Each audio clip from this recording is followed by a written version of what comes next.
Welcome back to another episode of Why Do I Do That? Today's question is, why do I fear that I will never be truly happy or at peace?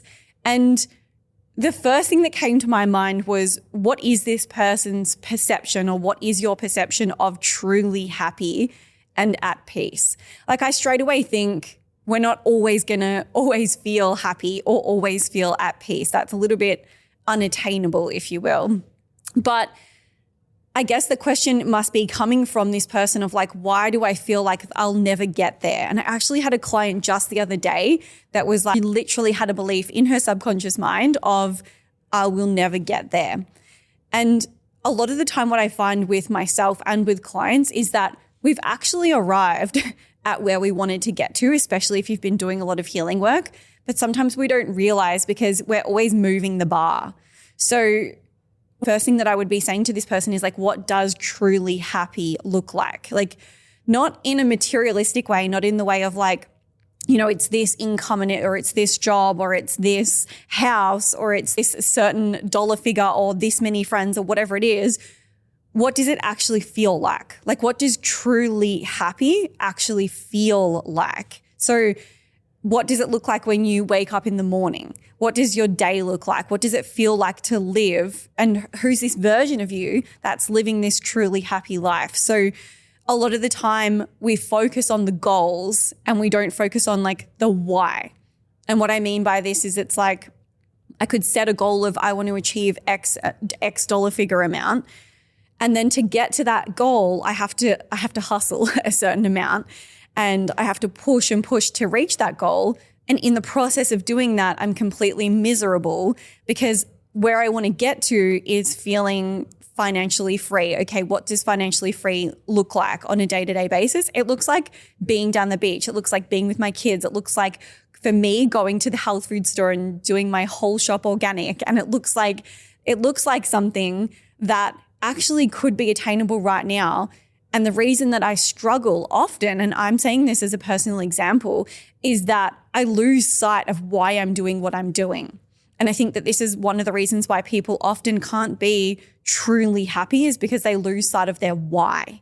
You have to know why you're doing what you're doing, and you almost have to find ways that you can live as if that is happening, that as if you are already there, as if you have already arrived. And this is like manifesting 101. People talk about, you know, vision boards and all of these different manifesting things. But really what it is about is being in the energy of where you want to be in the future right now. So feeling grateful for what you have right now so that you can attract more into your life through gratitude.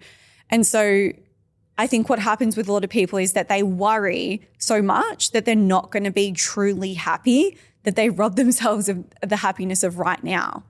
They're so worried about, how am I going to get to this version of life that feels good, that feels happy? How am I going to get to this picture perfect life that I'm imagining? And they're stressing about it. And in that process of stressing and of worrying and of hustling and of pushing, they're moving further and further away from the happiness till they get to the point where they're like, what's the fucking point of this? Like, why am I even doing this? And then they burn out, and then because they've forgotten why they're doing it, because they're so far away from feeling the way that they want to feel. So like on paper, it looks like, yes, you're moving towards your goal, but in your body and in your life, it feels wrong. It feels so far away from where you want to be. And this is why people go through this burnout cycle, or these cycles of pushing and then quitting, and then pushing towards something and then quitting, pushing, quitting. They just go through this cycle because they're so used to just the hustle and they're so used to the pushing. So one of the reasons why you may not be truly happy is because the way that you're living right now isn't in line with your values, and it's not in line with where you want to go. The other part to this is that people think that you're supposed to be happy all the time, or they expect that once they've done the healing work that they should be happy all the time. And as soon as they experience some negative emotions, they're like, what's wrong with me? Why am I struggling? Why is this here? But the reality is, being a human is to struggle and to suffer as well. You know, you numb the dark and you numb the light. And what happens is, if we're so afraid of our negative emotions, we numb ourselves. And when we numb ourselves, we also numb the good. And so we have to get used to, and we have to understand that there are going to be times where we struggle, and that's just human and that's just natural and normal. It doesn't mean that you're not truly happy just because you had a bad day or just because you have some old emotions resurfacing. So getting comfortable with your emotions and getting comfortable with the fact that you are going to have obstacles. There's that quote that's like, you don't climb the mountain to just get to the top of the mountain. Like, you climb the mountain for the journey and the experience. And I've actually posted on social media, if I died, I would want to be sent back to earth so that I could experience grocery shopping 1,000 more times and getting my heart broken and crying in the bathroom and being with my friends. And, for me, going down the beach, whatever it is, it's like, once you realize that those experiences, it's all about feeling. It's all about feeling. And we think happiness is like the goal of life, but really what it is aliveness. And you can't be alive and be numb at the same time. It's impossible. You have to either be open to feeling it all, which means the good and the bad, or you're numb. Like, there is no kind of like separating, I'm just going to feel the happy emotions and push away all of the bad. It just doesn't work. So again, coming back to the point, like, we have to, life is beautiful. Like, even the sadness and the grief and the hurt and the suffering can be beautiful as well. And that is part of being human. So getting comfortable with that and looking at, just because you're having these uncomfortable emotions coming up doesn't mean that you're not truly happy. It's just part of being a human. Another reason why I believe personally that people fear that they'll never be truly happy is because they never truly step into who they want to become. And I actually remember, it was funny, I was thinking about this on the way in here today. I remember saying to my ex-husband over and over, like, I would have monthly breakdowns over the 11 years that we were together.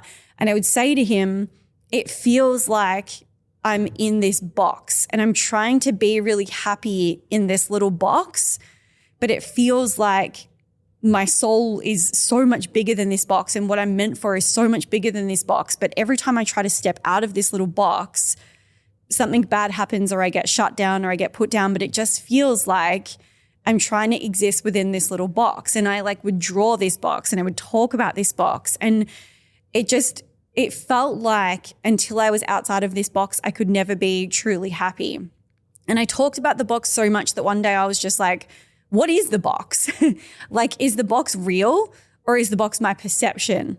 Or is the box society or is it him? Because I was always saying to him, like, you're putting me into this box, when in reality, like, me saying to him, you're putting me into this box was actually me completely giving away my power, because I was the one that was allowing myself to be kept in the box. And I was never going to be truly happy until I got out of that box. Like, my soul was just dying to break out of it. And so I looked at what the box was and I literally drew a picture and I wrote down, okay, here's the box, here's me.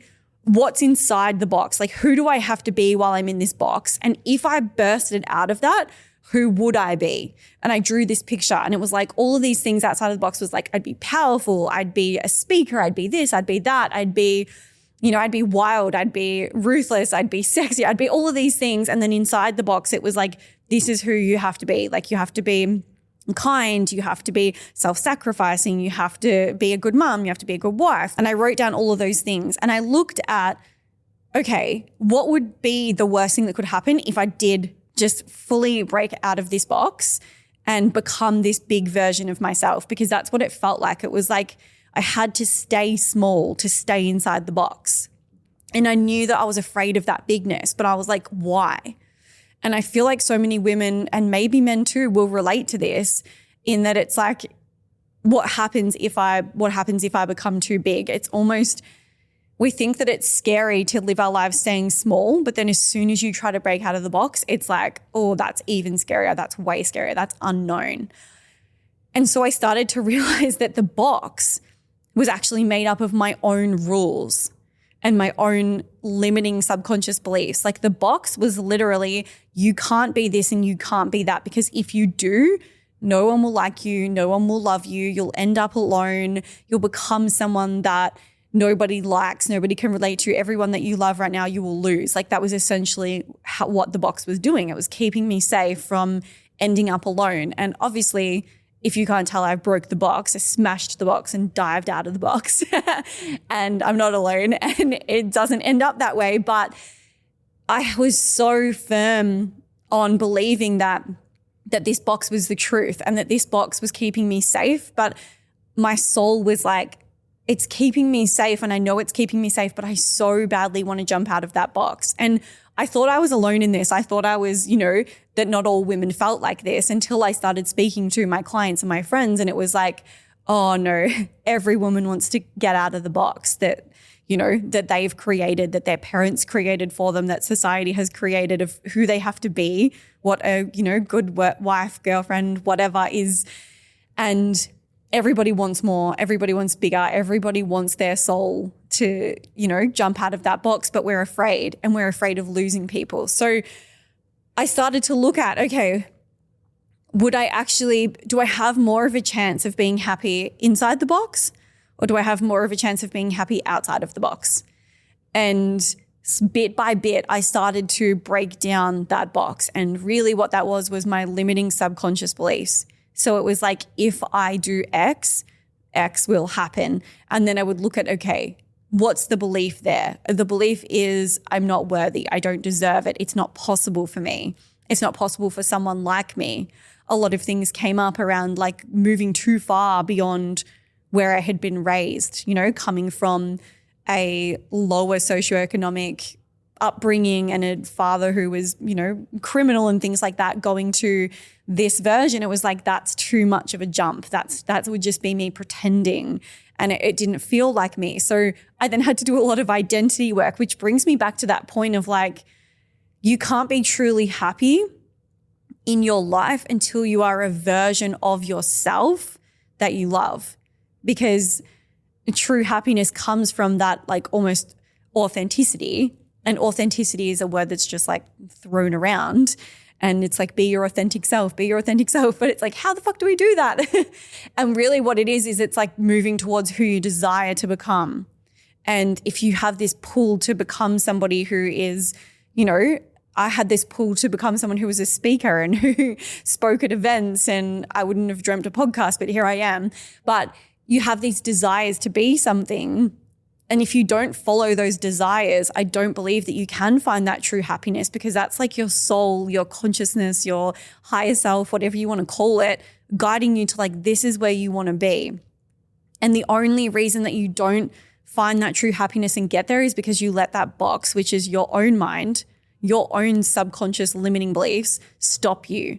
And you might say the way that I said, oh, it's my husband. Like, he puts me in the box, because when I started to do X, Y, Z, he was like, oh, that's stupid, or you're this, or no one will buy that, or whatever. Like, he was putting the limits on me, but really I was choosing to take on his opinions. I was choosing to ask the wrong person for advice.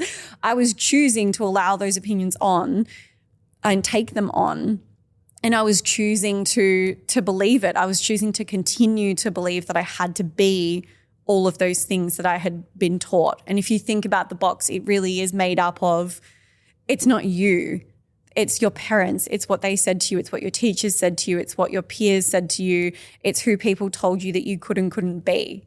And it's so funny, I think back to high school, as soon as I said teachers, I think about, there was this one coordinator that I had, Mr. Neil. And I remember him always saying to me, like, you'll never amount to anything. You'll never amount to anything. He was just a nasty guy, but he was always saying these things to me. And then when I got out of high school, it was just like this thing in my head of just like, well, I wasn't good in high school. I didn't get a good enter score. I'm not going to amount to anything. And those things got added to my box, which kept me small. And all of those things that people say to you, you pick up and you collect and you create them as subconscious beliefs. And all of a sudden, once you start doing this work, you realize like, oh, just because Mr. Neil said that I'll never amount to anything, because he's got all his own shit to say that to a teenage girl, and he's just projecting his pain onto me. It's actually not truth if I don't believe it to be true. all of a sudden the box blows open and your mind blows open and you go, oh, actually, I can do anything. Anything is possible. And once your perception changes to anything is possible, anything literally is possible because you can make it happen.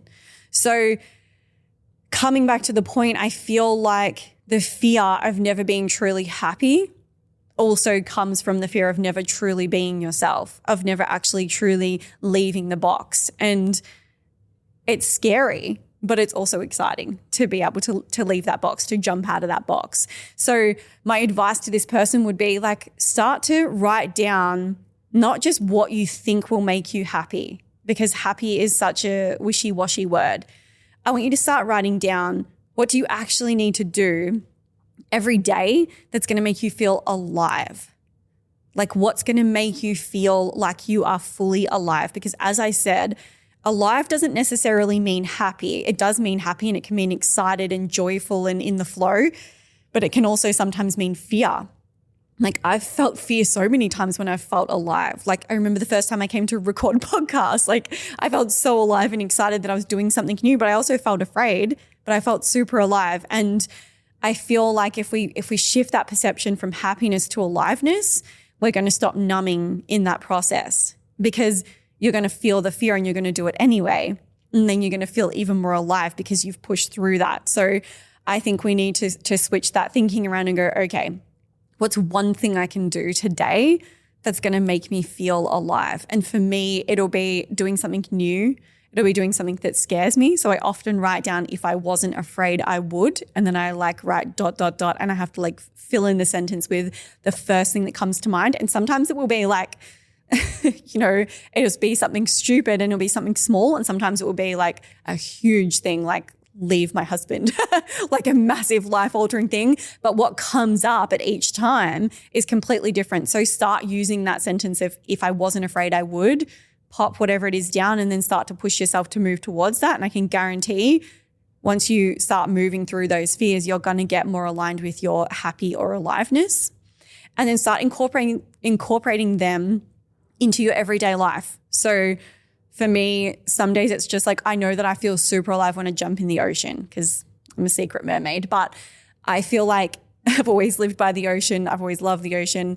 And whenever I dive under, I feel like everything's just gone and washed away and I feel alive again. So for me, I know that that's something I need to do. But even further to that, I know that like jumping off a really high jetty will also make me feel alive, and just little things like that I know I can do as like a daily, weekly thing. But then I'm always looking at, okay, what's the next thing that's going to make me feel super alive, that's out of my comfort zone, that's a little bit bigger, and then pushing towards that. And so far, a few years into doing that, and I feel like I don't question whether I'm going to be truly happy. I just am happy each day. And if I have negative emotions come up, it's just like, oh, cool. Like, this is that polarity of life. Got a bit of sadness, had a bit of happiness. I've got a little bit of fear, but I've also got a bit of excitement, and my emotions don't rule me anymore. So that would be my tips, my advice. If you know somebody who has this fear or is constantly trying to figure out how to be happy, definitely send them this episode, and thank you for listening.